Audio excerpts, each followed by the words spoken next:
Can you imagine if there was a Pokemon Go type of game, but with idols?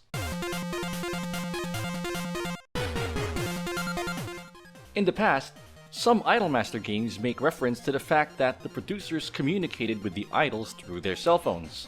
But this became a reality.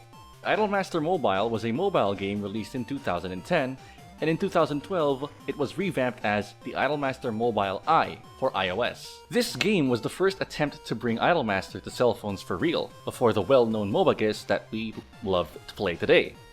And this was quite separate from the usual format, since it was very difficult to add all the power of a console to cell phones at the time.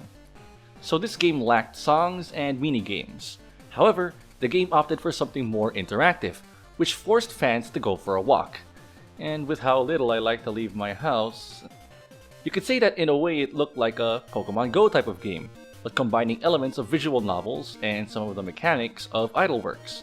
Only that instead of moving from one area to another with the controller, we had to do it with the feet. A game that works more like an interface like the Neptunia app, where you can see the basic functions of the cell phone, except that these can be spoken by the idols.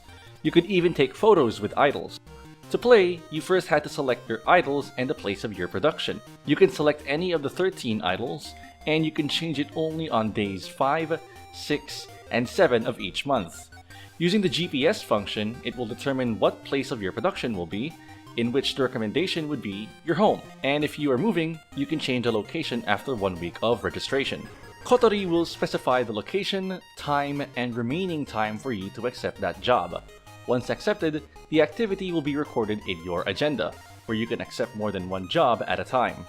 Once you have fulfilled the requirements of the work, you will get fans, items, and you will ascend in the ranking where you will compete with other producers. That's right, you had to socialize. The game encouraged meeting other people.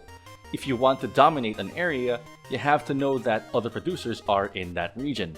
By sending a request to an agency, the producer in that area can participate with you in the work in that area, and they would receive more rewards. Moreover, the game had a range of 505 areas in the 47 prefectures of Japan.